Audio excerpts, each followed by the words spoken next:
What we need to appreciate, even the resources which will come to the county will not be adequate to address the problem. We must look for ways to raise funds, either go to the donors themselves, fundraise for big projects for our county. Mheshimiwa, I'll get back to you in a moment. Let me ask John Esimus Mwanza here. You were MP for this area for what, 3 terms? Yes. 3 terms? Yes. Why do you want to come back again, Chief? As I said earlier, we have been fighting with wrong governance. And now that we have put a good katiba in place, I now want to use my brain for the people of Machakos who educated me to do work for them. I have been doing nothing except fighting with the boy. Kwa hivyo sasa uko tayari?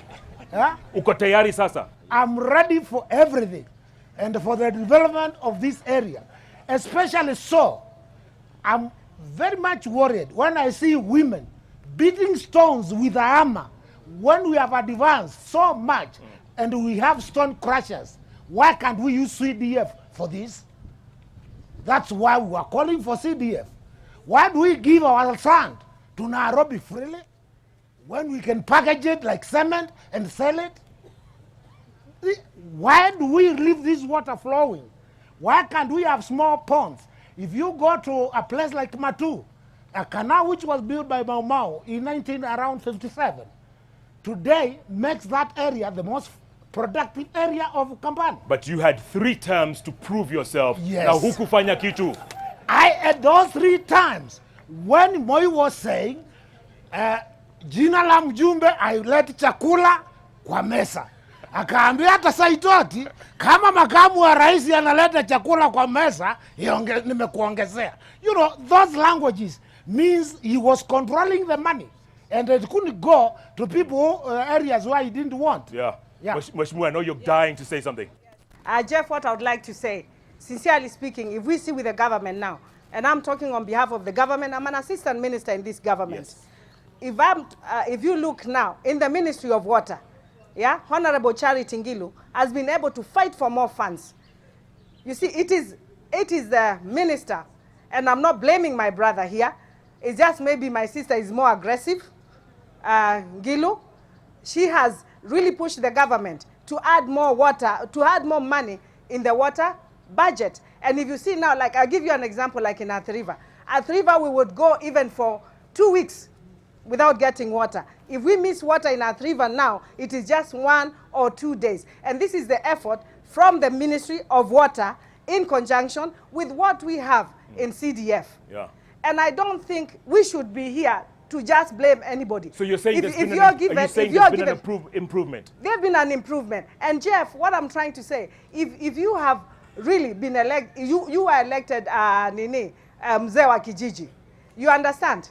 For example, if you are a Mzee wa Kijiji, a village manager somewhere in one of these villages, you see, whatever little resources you have, you should be able to do something for the people, and they see a change. Yeah. Let me ask the people. A change in their lives. Mambo ni mazuri these days. Are things improved? Yes. Are things better? Yes. Huh? Okay, it's a little 50-50. Fred Lau, let me go to you. You're young professionals for development. Yes, there could be young professionals around here, but I see very little development, Fred. Thank you, Jeff. Actually, we are just talking on economic and social developments, all rights, which have been violated by the leadership that we've had in our area. We need to be sincere about ourselves. What is happening? Why are we crying about people crashing stones? Why are we talking about people harvesting sand? Why are we talking about young Kenyans, young Machakos people just sitting idle in the urban centers? It is because of leadership. All these can be blamed on leadership. We should not be talking about water. When we had the Mount Kilimanjaro water, that was meant for Machakos. But it was diverted to Kajiado, which is irrigating flowers. We don't eat flowers in Kenya. We don't eat flowers in Machakos. We just export those flowers. Yep. How much do we get in return? If that water was used to irrigate the local farms we have, we could be self-sufficient with food. So I blame it squarely on the leadership. Look at the budgetary allocations. Our people, our leaders have not been following that. It is only the last few years that we've been seeing this happening when it comes to water. So I squarely blame it on the leadership we have. And it is a high time the people of Machakos looked for alternative leadership for development to occur. Thank you. Okay. John Katuku, let me ask you this. You want to be governor. You want to be governor. Yeah. Kwa nini? Elezea watu wenyu. Jeff. Kwa lugha tafadhali. Naeleza kwa lugha. Kwanza niwaeleze ya kwamba hiki kiti cha governor naomba kura zao ama za watu wa Machakos. Na kwa nini naomba kura zenu? Kwa vile mimi niko na ujuzi ambao unahitajika kuongoza kaunti yetu kwenda mbele. Kwanza nituone tukae pamoja kama viongozi. Hiyo ujuzi wa kuleta viongozi pamoja na tuzungumze pamoja na sauti moja. Tuseme huu ndio mwelekeo tunataka kwenda nao. Huo ujuzi niko nao, nimekuwa kwa uongozi kwa miaka mingi. Pili, masuala ambayo yana shida Ukambani. Moja ni maneno ya maji. Na mimi nimekuwa waziri wa maji, najua ni wapi shida iko. Hata tumefanya master plan ya Ukambani.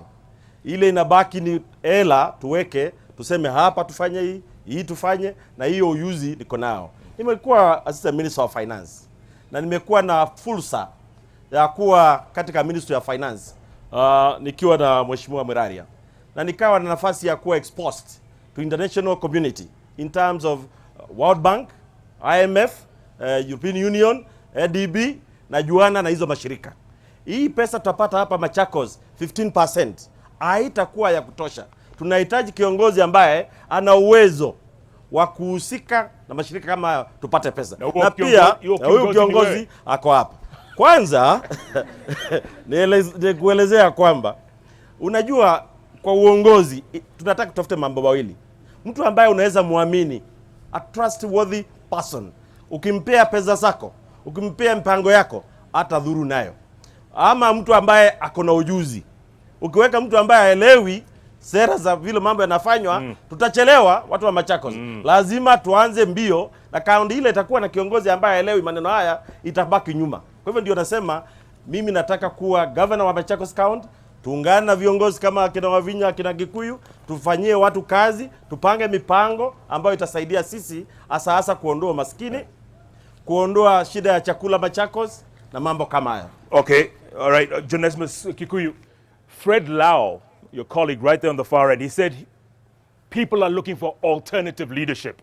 Not the same, not recycling, for lack of a better word. Yes, you are right. What do you have to say?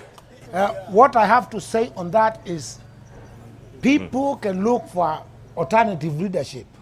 But if they see the person who is there is a good leader like Kikuyu, they can still go with him. I've seen people like Odhaya, where they have had one MP for almost all the time since independence. And he's about to retire. He is about to retire. But I came later than him anyway. We can't retire at the same time. Now, with me, I'm seeing a situation where somebody can challenge me and ask me, Kikuyu, what were you doing in those days? I'm challenging an MP sitting now and tomorrow to tell me without the CDF what they have done. Because all their money they put in the pockets. That is the money, our salary is the money we are using to make primary schools, secondary schools, churches. There was no CDF.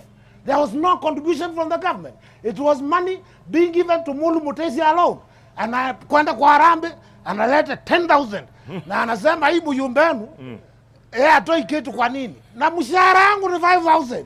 Na includes petrol nini. You can see at least I did my best. I love this school. This place with about 18 new secondary schools. So you want another chance? I want another chance now to do development when there is money. Yeah, but your time has come and gone. Most of these people would say, umezeeka wewe. Anybody who says I'm old, he has that right. But I think my brain has not gone down. What might have gone down is the years. But the brain is sharper than of young boys. Okay. Well put. It's getting pretty hot in Machakos, folks. When we come back, Face the Nation will take a break. When we come back, questions from the audience, questions from people from Machakos. I know you have a lot you want to ask your sitting MPs and aspiring MPs and everybody on the bench. Don't go away. Face the Nation is just warming up from Mulumutisi Gardens in Machakos Town. We are back in a moment.